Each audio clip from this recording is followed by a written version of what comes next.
Hello dear students, good morning all of you. Today I am teaching class 12 NCERT का lecture number 1 में start करता हूँ आज। इसका नेम है reproduction in organism. Important topic है रिप्रोडक्शन इन ऑर्गेनिज्म।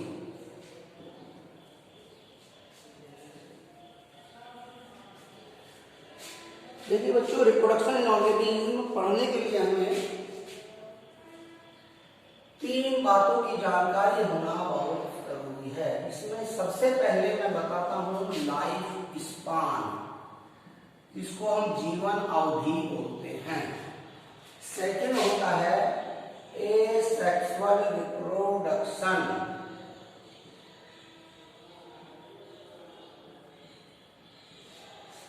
एक होता है जो sexual reproduction.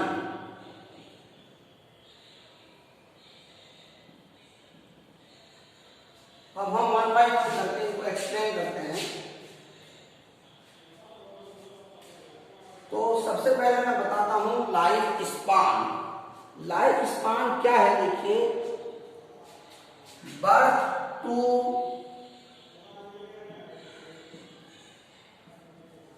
death, the time period between birth to death of any organism is called life span। किसी भी ऑर्गेनिज्म का जन्म से मृत्यु तक का जो भी समय होगा उसे हम लाइफ स्पान, जीवन अवधि कहते हैं। डिफरेंट एनिमल्स का लाइफ स्पान डिफरेंट होता है। जैसे देखिए, एलिफेंट का जो लाइफ स्पान है वो 60 to 90 ईयर्स होता है। एलिफेंट का लाइफ स्पान 60 to 90 ईयर्स होता है। क्रो का लाइफ स्पान 15 ईयर्स होता है। पैरट का लाइफ स्पान 140 ईयर्स होता है। सिमिलरली हॉर्स का 60 ईयर्स, राइस प्लांट पूरी जैसा टाइम में कहते हैं, जैसे बॉटनी में, इसका 3 to 4 मंथ होता है।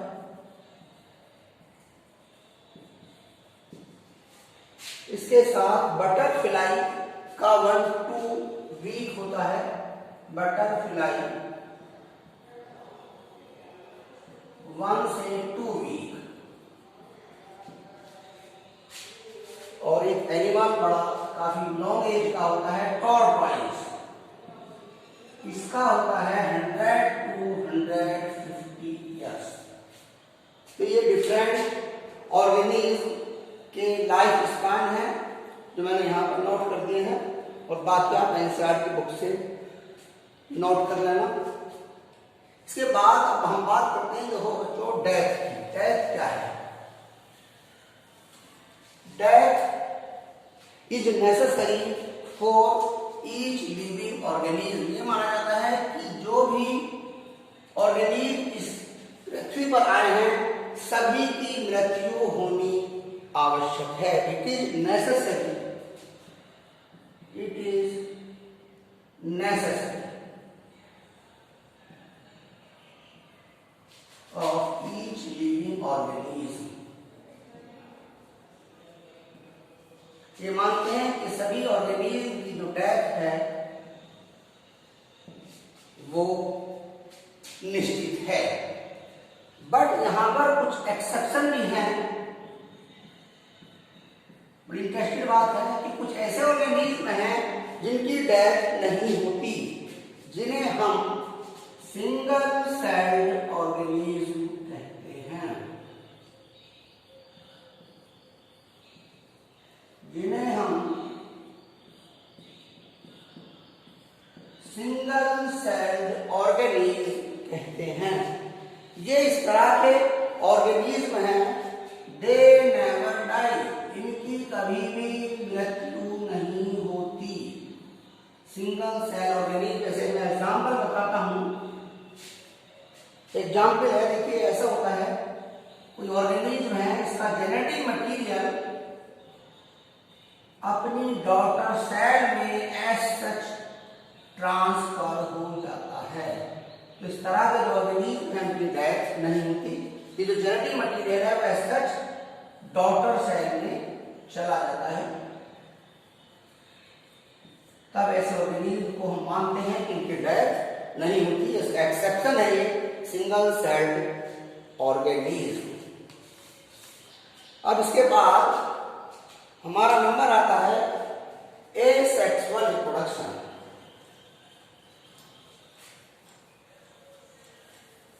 एसेक्सुअल रिप्रोडक्शन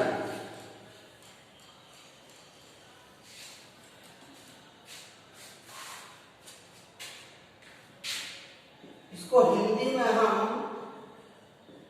अलिंगी जनन कहते हैं।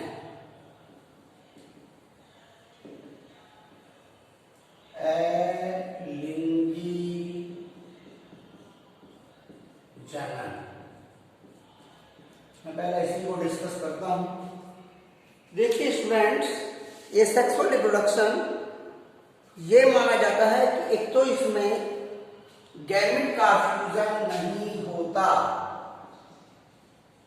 नो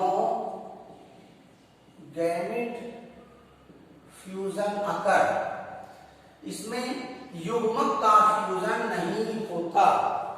एक ये आपका सिंगल पेरेंट से होता है, एक ही पेरेंट एसेक्सुअल रिप्रोडक्शन में भाग लेता है।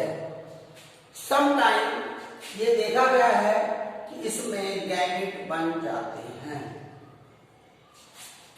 समटाइम गैमेट आर फॉर्म, कभी कभी इसमें गैमेट जो है वो बन जाते हैं। तो एक बात ध्यान रखेंगे सेक्सुअल रिप्रोडक्शन के लिए, एक तो गैमेट का फ्यूजन नहीं होगा, सिंगल पेरेंट से होता है, बट समटाइम गैमेट का फ्यूजन जो है वो होता है और इसमें गैमेट जो है वो बनते हैं। इसमें मैं एक एग्जांपल बताता हूं सबसे पहले आपको। वो एग्जांपल है पार्थिनोजेनेसिस।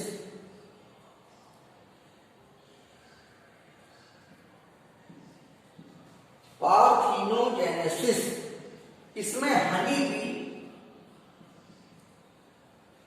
जो आपकी होती है मधुमक्खी, हनी बी शहद मक्खी का जो छत्ता होता है उसमें 3 कैटेगरीज होती हैं, 3 टाइप्स की मक्खियां होती हैं, 3 तरह की फ्लाई होती हैं।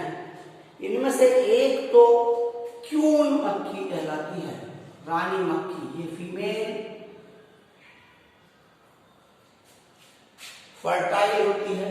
फर्टाइल वर्ड जहां भी आ जाए उसका मतलब यह है कि ये रिप्रोडक्शन में भाग लेगी और इससे न्यू डॉटर सेल का फॉर्मेशन होता है। और अगर फर्टाइल की जगह स्टेराइल वर्ड आता है तो इसका मतलब यह है कि उससे नई जनरेशन का फॉर्मेशन नहीं होगा और केवल रिप्रोडक्शन में पार्टिसिपेट कर सकते हैं।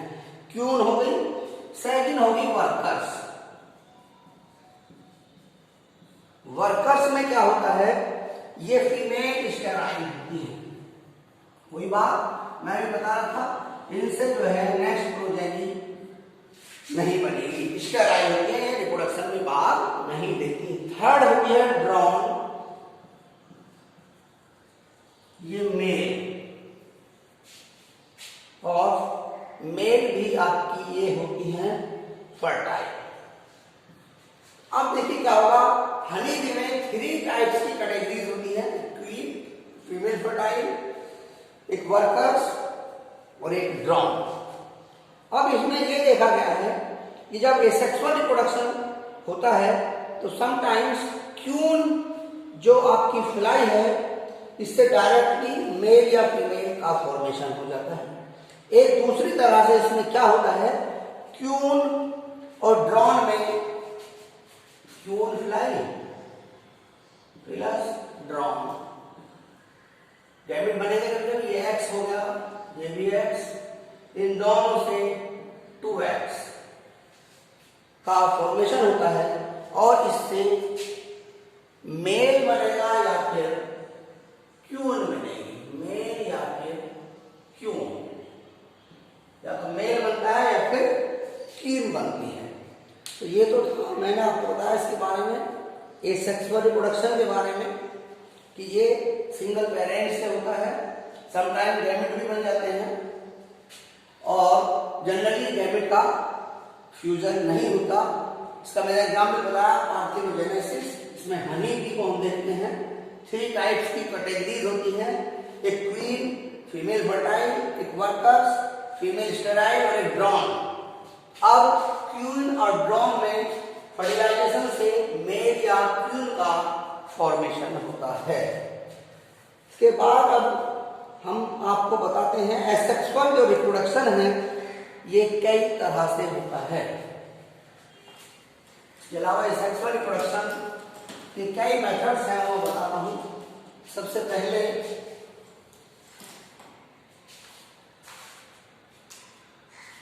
Binary fission, asexual reproduction binary fission.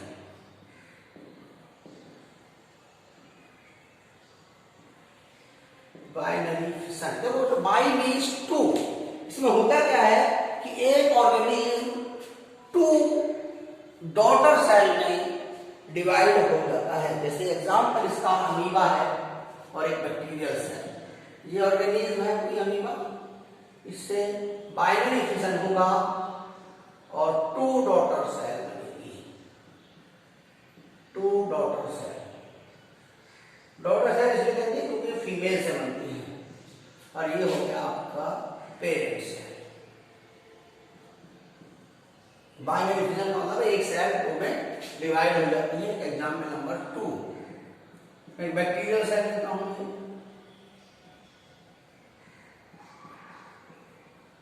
Bacterial cell, इसमें भी डिवीजन द्वारा 2 बैक्टीरियल सेल बनती हैं। इस प्रोसेस को ही हम बाइनरी फिशन कहते हैं, या वही आपकी डॉटर सेल।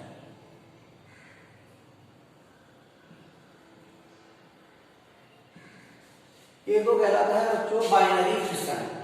सेकंड आपका होता है by budding, by budding. Budding में क्या होता है, जनरली इट अकर इन, एक आपकी फंगस होती है यीस्ट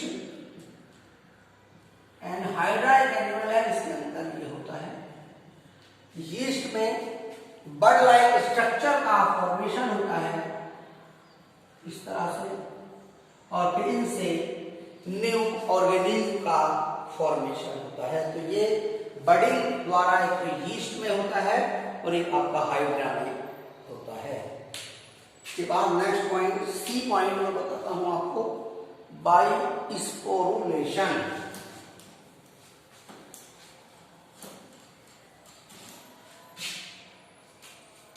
बाई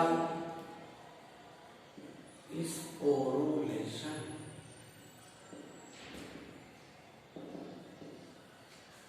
बाई स्पोरुलेशन ये रेजिस्टेंस स्ट्रक्चर होती है, प्रतिरोधी संरचनाएं, और ऑर्गेनिज्म की अनफेवरेबल कंडीशन से प्रोटेक्शन करती हैं। रेजिस्टेंस स्ट्रक्चर, ये आपकी कई कंडीशंस में होंगी, जूस्पोर द्वारा, ओलिडियोस्पोर द्वारा,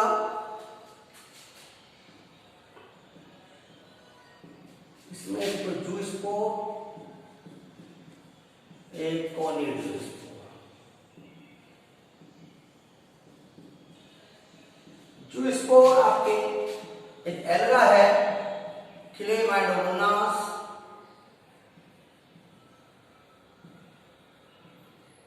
इसके अंदर होती है, और स्पोर के अंदर फ्लैगेला प्रेजेंट होते हैं। इन्हीं को हम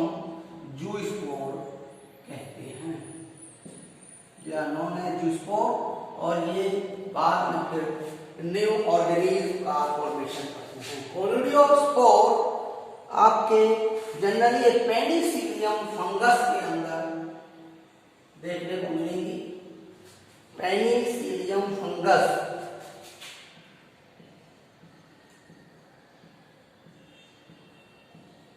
these are कोनिडियोस्पोर और फिर इसके बाद में न्यू ऑर्गेनिज्म का फॉर्मेशन होता है। इसके बाद एक होता है फ्रेगमेंटेशन।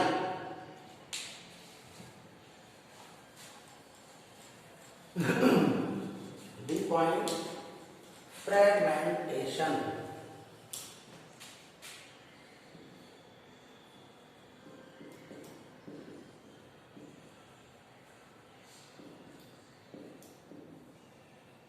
इसमें क्या होता है, प्लांट या कोई भी ऑर्गेनिज्म छोटे छोटे पार्ट्स में ब्रेकअप हो जाता है और कोई भी टूटा हुआ पार्ट न्यू प्लांट या ऑर्गेनिज्म का निर्माण करता है। जैसे देखिए हम गन्ना बोते हैं तो थोड़ा छोटे छोटे पार्ट्स में कट करके खेत के अंदर बो देते हैं, उससे न्यू प्लांट बन जाता है। रोज में भी ऐसा ही होता है, नाशपाती के अंदर भी ऐसा ही होता है।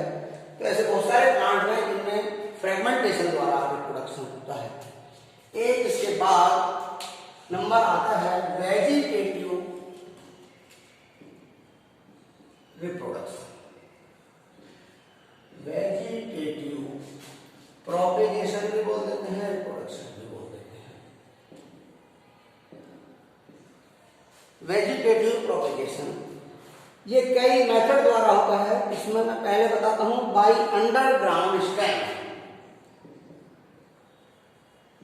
Bye underground stem. ऐसा स्टेम जो जमीन के अंदर होता है, इसमें कई एग्जाम्पल हैं।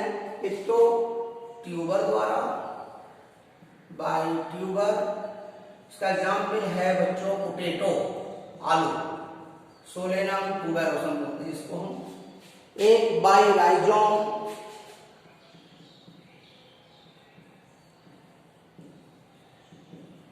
जिंजर,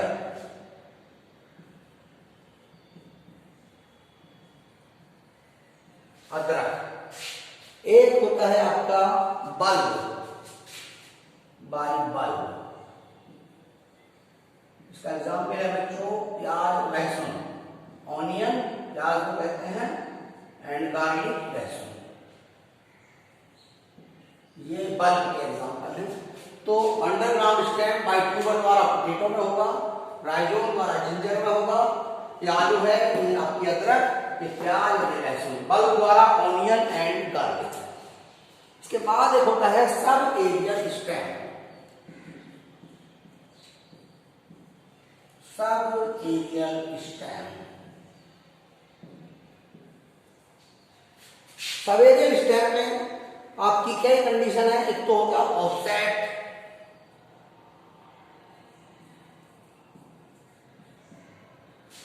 एक हो गया आपका शक्कर,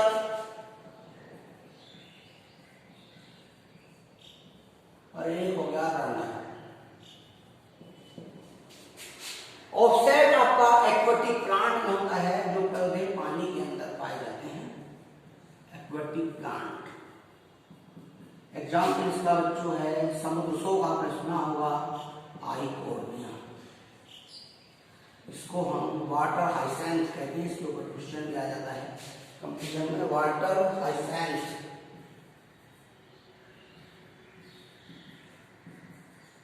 वाटर हाइसेंस। इसके बाद शक्कर में क्राइसैंथेमम, इसका एग्जाम्पल है क्राइसैंथेमम। प्लांट का नाम याद रखेंगे एग्जाम्पल। और रनर में आपका जो ग्रासेस होती हैं वो इसके अंदर आते हैं। Terrestrial plant in grasses, terrestrial कहते हैं जो पानी से बाहर पाई जाती है जमीन के ऊपर, टेरेस्ट्रियल प्लांट। इसका एग्जाम्पल है ग्रासेस।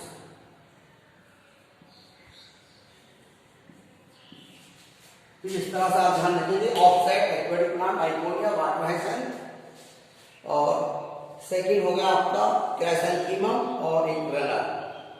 सी आपका होता है aerial stem. Next condition aerial stem.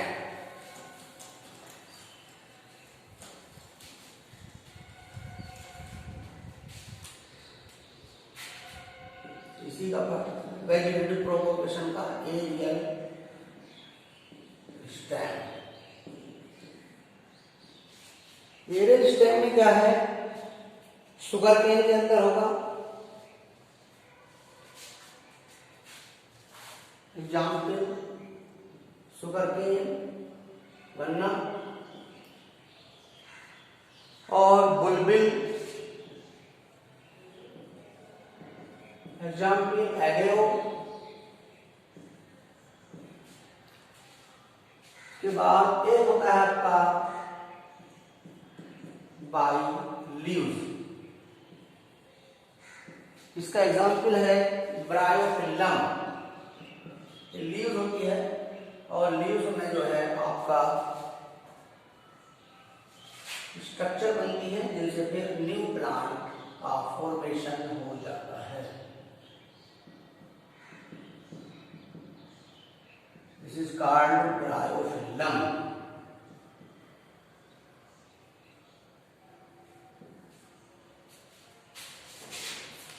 इसके बाद बच्चों बाकी जो इसमें बचा है वो आपका सेक्सुअल रिप्रोडक्शन है। उसमें क्या होता है, उसमें एक तो गैमेट्स बनते हैं। सेक्सुअल रिप्रोडक्शन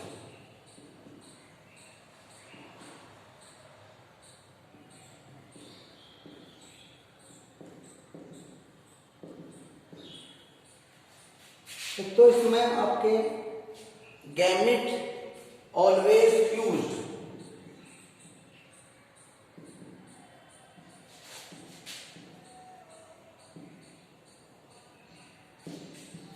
एक आपका टू पेरेंट, वन पेरेंट भी हो सकता है। Two parent take part.